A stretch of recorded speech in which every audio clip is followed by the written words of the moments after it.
The Lightning Rod Man by Herman Melville.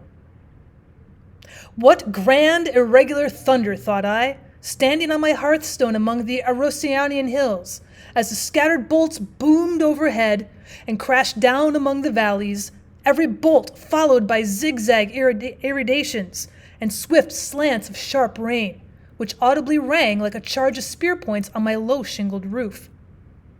I suppose, though, that the mountains hereabouts break and churn up the thunder, so that it's far more glorious here than on the plain. Hark, someone at the door.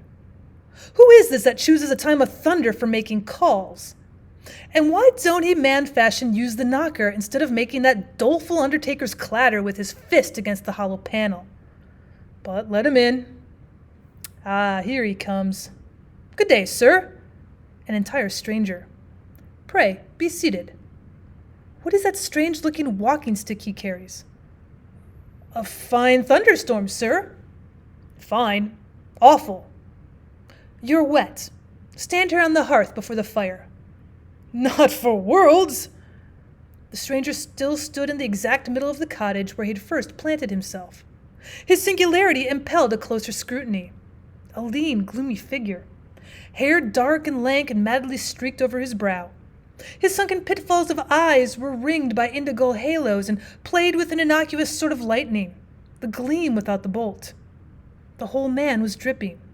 He stood in a puddle on the bare oak floor, his strange walking stick vertically resting at his side. It was a polished copper rod 4 feet long, lengthwise attached to a neat wooden staff by insertion into 2 balls of greenish glass, ringed with copper bands. The metal rod terminated at the top tripod-wise in 3 keen tines brightly gilt. He held the thing by the wooden part alone.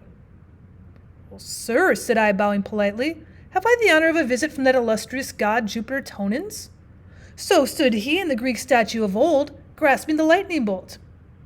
If you be he or his viceroy, I have to thank you for this noble storm you've brewed among our mountains. Listen, that was a glorious peal. Ah, to a lover of the majestic, it's a good thing to have the thunderer himself in one's cottage. The thunder grows finer for that. But pray, be seated.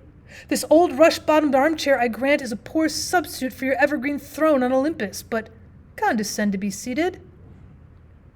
While I thus pleasantly spoke, the stranger eyed me half in wonder and half in a strange sort of horror, but did not move a foot. Well, do, sir, be seated. You need to be dried ere going forth again. I planted the chair invitingly on the broad hearth, where a little fire had been kindled that afternoon to dissipate the dampness and not the cold, for it was early in the month of September. But without heeding my solicitation, and still standing in the middle of the floor, the stranger gazed at me portentously and spoke. Sir, said he, excuse me, but instead of accepting your invitation to be seated on the hearth there, I solemnly warn you that you'd best accept mine and stand with me in the middle of the room. Good heavens, he cried, starting. There's another of those awful crashes. I warn you, sir, quit your hearth. Mr. Jupiter Tonans, said I, quietly rolling my body on the stone. I stand very well here. Are you so horridly ignorant, then, he cried, as not to know that by far the most dangerous part of a house during such a tempest as this is the fireplace? Well, nay, I did not know that. Involuntarily stepping upon the first board next to the stone. You interrupted yourself. Your special business you were about to speak of. Well, my special business is to travel the country for orders of lightning rods. This is my specimen rod, tapping his staff. I have the best of references, fumbling in his pockets. In Krigan last month, I put up 23 rods on only 5 buildings.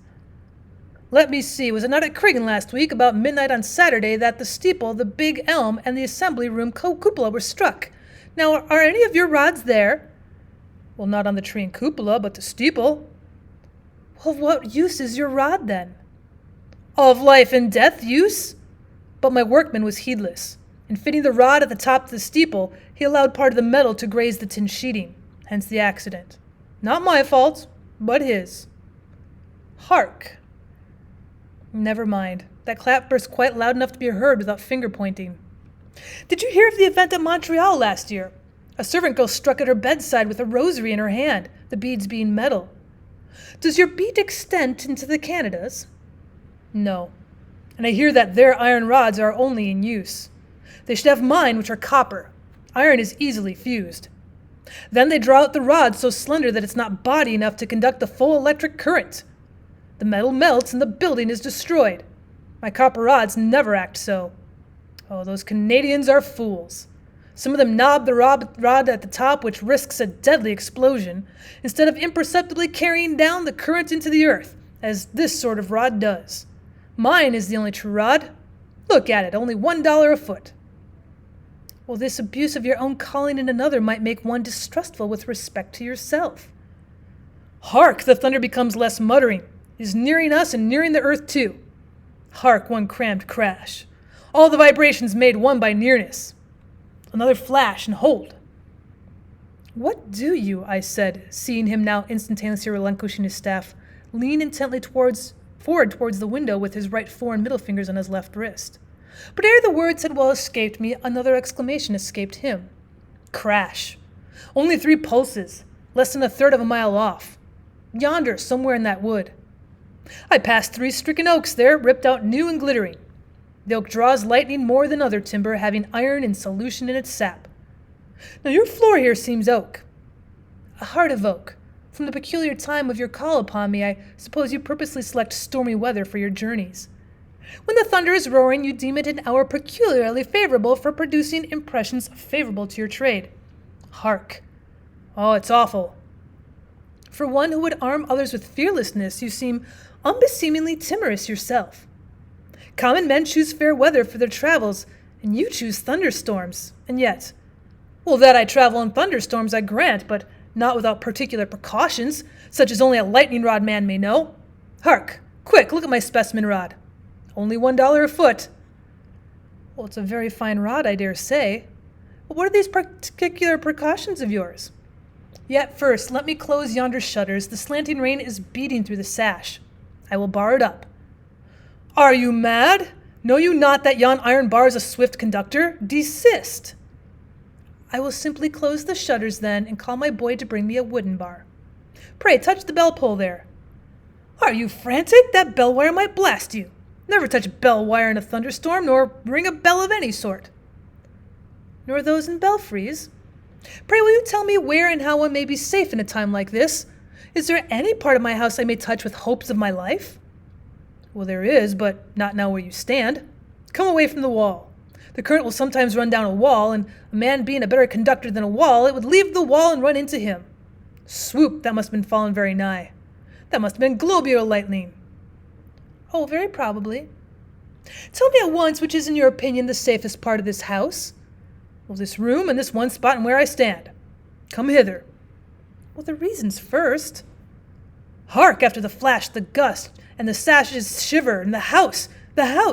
Come hither to me. The reasons, if you please. But come hither to me. Yeah, thank you again. I think I'll try my own stand, the hearth. And now, Mr. Lightning Rod Man, in the pauses of the thunder, be so good as to tell me your reasons for esteeming this one room of the house the safest, and your own one standpoint there the safest spot in it. There was now a little cessation of the storm for a while, and the Lightning Rod Man seemed relieved and replied, Your house is a one-storied house with an attic and a cellar. This room is between, hence its comparative safety. Because lightning sometimes passes from the clouds to the earth and sometimes from the earth to the clouds. Do you comprehend?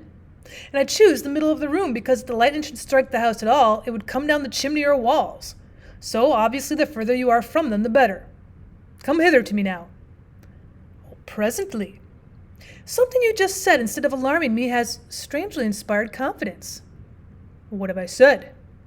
You said that sometimes lightning flashes from the earth to the clouds. Aye, the returning stroke, as it's called. When the earth, being overcharged with the fluid, flashes its surplus upward. The returning stroke, that is from earth to sky. Oh, better and better. But come here on the hearth and dry yourself. No, I'm better here, and better wet. Well, how? It's the safest thing you can do. Oh, hark again. To get yourself thoroughly drenched in a thunderstorm. Wet clothes are better conductors than the body, and so if lightning strikes, it might pass down the wet clothes without touching the body. The storm deepens again. Have you a rug in the house? Rugs are non-conductors. Get one that I may stand on here, and you too.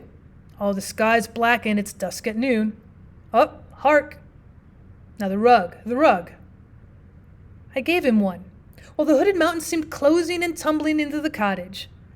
And now, since our being dumb will not help us, said I, resuming my place, let me hear your precautions in traveling during thunderstorms. Well, wait till this one's past. Nay, proceed with the precautions. You stand in the safest possible place according to your own account. Go on. Briefly, then. I avoid pine trees, high houses, lonely barns, upland pastures, running water, flocks of cattle and sheep, and a crowd of men. If I travel on foot as today, I do not walk fast. If in my buggy, I touch not its back or sides. If on horseback, I dismount and lead the horse. But of all things, I avoid tall men. Do I dream? Man avoid man, and in danger time, too. Tall men in a thunderstorm I avoid. Are you so grossly ignorant as not to know that the height of a 6-footer is sufficient to discharge an electric cloud upon him? Are not lonely Kentuckians plowing smit in the unfinished furrow? Nay, if the 6-footer stand by running water, the cloud will sometimes select him as its conductor to that running water. Up, hark! Sure, yon black pinnacle is split. Yes, a man's a good conductor. The lightning goes through and through a man, but only peels a tree. But, sir, you've kept me so long answering your questions that I've not yet come to business. Will you order one of my rods? Look at this specimen one. See, it's of the best copper.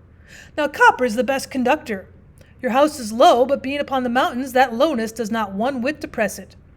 Now, you mountaineers are most exposed. In mountainous countries, the lightning rod man should have the most business. Look at the specimen, sir. One rod will answer for a house so small as this. Look over these recommendations. Only one rod, sir. Cost only $20. Hark. There go all the granite tectonics and hoosics dashed together like pebbles. By the sound, that must have struck something. An elevation of 5 feet above the house will protect 20 feet radius all about the rod. Only $20, sir, $1 a foot. Now hark. Oh, dreadful. Will you order? Will you buy? Shall I put down your name? Think of being a heap of charred offal like a haltered horse burnt in a stall, and all in one flash. Will you pretended envoy extraordinary and minister plenipotentiary and to and from Jupitertonians, laughed I. You mere man who come here to put you and your pipe stem between clay and sky? Do you think that because you can strike a bit of green light from the Leyden jar, that you can thoroughly avert the supernal bolt? Your rod rusts or breaks, and then where are you? Who has empowered you, you Tetzel, to peddle around your indulgences from divine ordinations? The hairs of our heads are numbered in the days of our lives. In thunder as in sunshine I stand at the ease of the hands of my God. False negotiator, away! See, the scroll of the storm is rolled back. The house is unharmed. And in the blue heavens I read in the rainbow that the deity will not of purpose make war on man's earth. Impious wretch, foamed the stranger, blackening in the face as the rainbow beamed. I will publish your infidel notions. Oh, be gone. Move quickly. If quickly you can, you that shine forth into sight in moist times like a worm. The scowl grew blacker on his face, and the indigo circles enlarged around his eyes as the storm rings around the midnight moon. He sprang upon me, his triforked thing at my heart. So I seized it and snapped it. I dashed it and I trod it, and dragging the dark lightning king out of my door, flung his elbowed copter scepter after him. But spite of my treatment, and spite of my dissuasive talk of him to my neighbors, the lightning rod man still dwells in the land, still travels in storm time, and drives a brave trade with the fears of man.